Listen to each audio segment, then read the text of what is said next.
It is Tuesday, August 11th of 2020, and there are things going on. Things going on to talk about right here on Guy's Daily Drive. Intro done.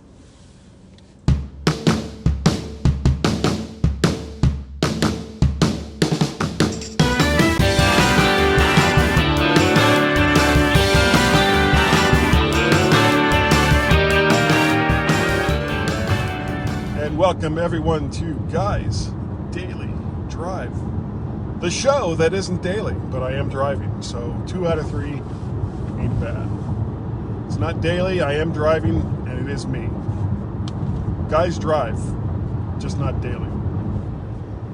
So last weekend, had a really good time. It was my wife Tracy's birthday the previous Wednesday, and it's just the two of us at the house now that Guy Jr. has moved down to Richmond. And so for her birthday, I asked her if she wanted to go out to a restaurant for dinner that night or something along those lines, and what she really wanted was to go out to lunch. So we did. We went out to lunch to a local, it's kind of a local chain. They've got more than one restaurant in the area called El Paso's, and it's really good. It's by far and away my favorite Mexican restaurant in this area.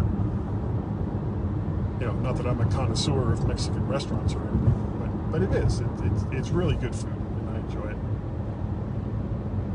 And then to make things even better, Saturday, which was not her birthday, a few days after, obviously, my son Guy, who just moved down to Richmond, as I said,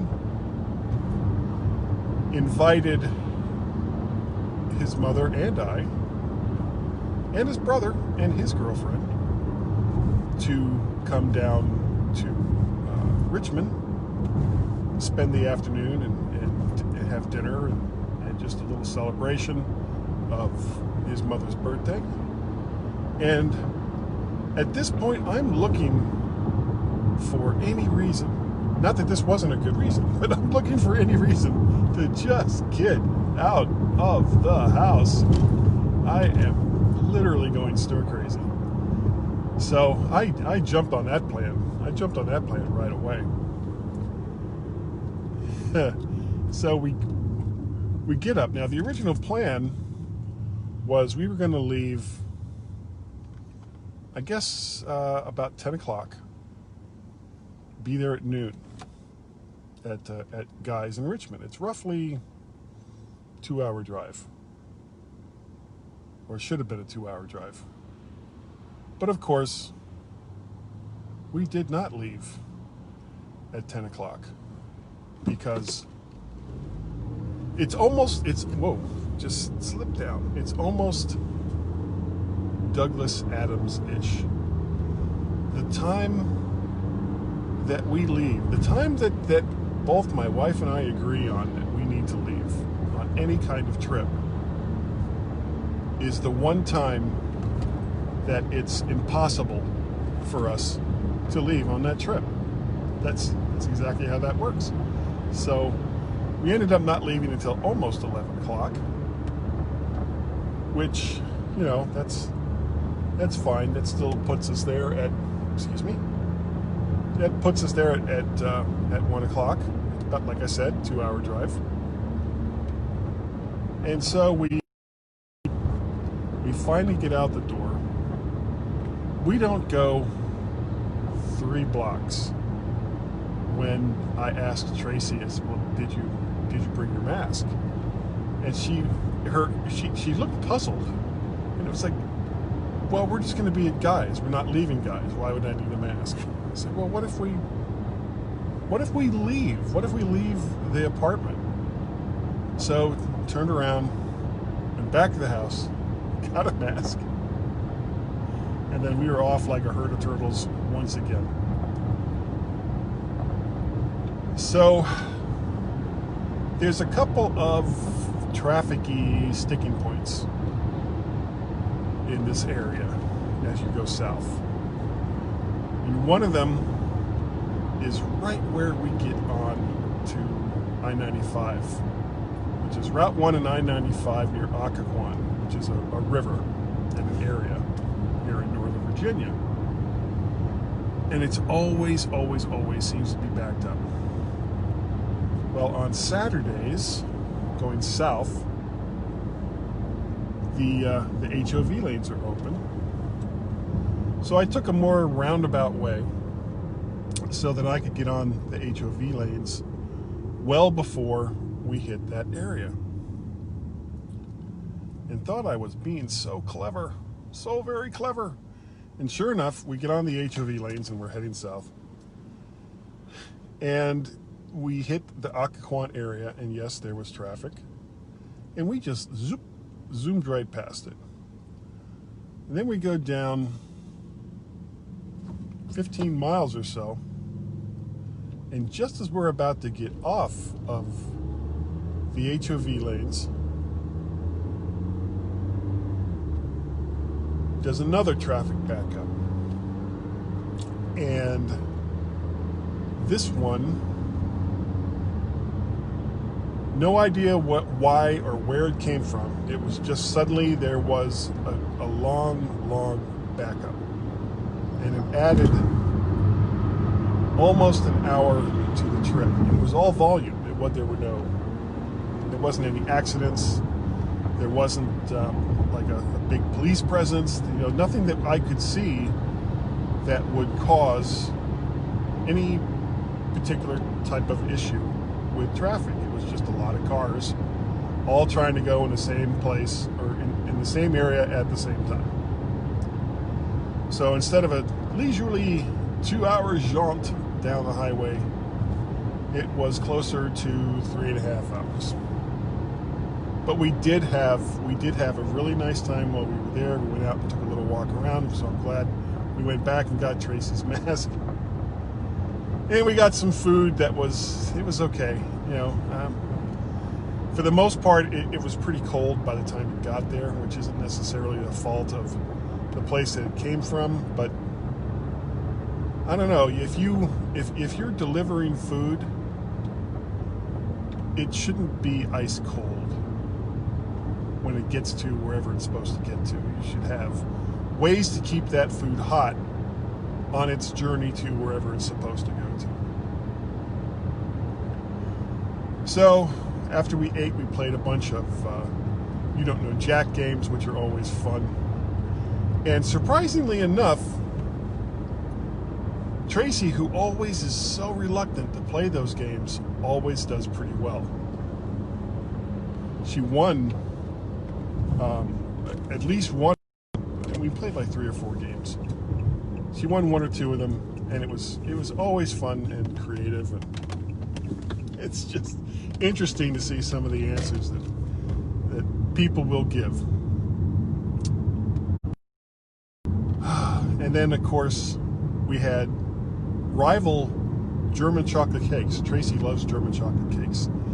So Peter's girlfriend, Liza, made a German chocolate cake. And Guy and his girlfriend, Shayna, they had a chocolate cake.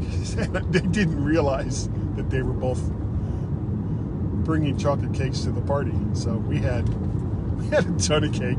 We had so very, very much cake. We have a bunch of it now at the house. I don't know how the hell Tracy and I are going to eat all this German chocolate cake, but by God, we're going to try. And the ride home was fun. And the point of all this was mostly just, I was just so happy to get out of the house, and I want to do more trips like this. Now, the Monster Tour is pretty much on hold. That's not going to happen. Tracy isn't a fan of going out to areas where COVID-19 might be spiking, and okay, but that means you don't go anywhere, that you just sit in your house, because you have no idea where any of this is going to be. So she keeps talking about doing little day trips instead. Well, to me, it's fun to get out of the house, but it's a lot of driving to see a couple of little things, and I'm not even emotionally invested in going to see these places like I am if I'm going to go down and see Guy or Peter for the day, or their significant others. So I keep looking for things that are kind of out of the way, that, you know, maybe are not so much in the areas where there's going to be a big group of people. Hold on a second. Where there's not going to be a big group of people that could possibly have the COVIDs or whatever. But again, you have no idea. So that is ongoing, and if we ever figure anything out, I will bring it up here. And that, I think, is going to do it for today's Guy's Daily Drive. If you have a topic that you'd like me to talk about, and I can talk about nearly anything, you can send that to guy@mymac.com. You can post it either on my personal page on Facebook, or post it in VertShark there on Facebook. Eventually, I will convert this to audio and video over there in the YouTubes. Look for it under VertShark or Guy's Daily Drive. I have another YouTube section for that. Or you can also find me on the Twitters. I am Mac Parrot and, surprise, VertShark over there on the Twitters. If you would like to make a contribution to help me pay for bandwidth and the web page and all the other things that actually cost me real money in regards to doing not only Guy's Daily Drive, but also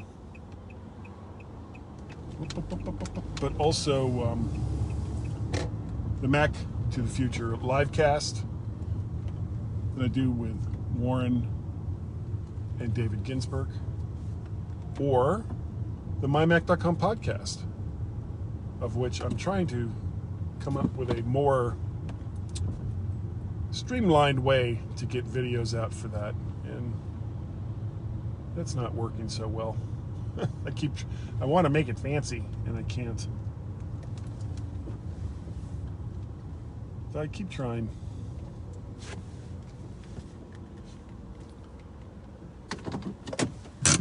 So here I am at work.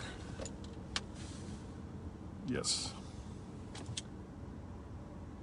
You can contribute to the things that I do. I may have to cut some of this out when I edit it. Go to patreon.com/MacParrot, coffee.com, ko-fi/.com/MacParrot, or paypal.me/MacParrot. All the different ways that you can help contribute to the things that I do. And I really do appreciate the fact that you take the time to watch and or listen, live or otherwise, to Guy's Daily Drive. And I will see you all next time. Like, share, subscribe. Like, share, subscribe. Happy, happy, joy, joy.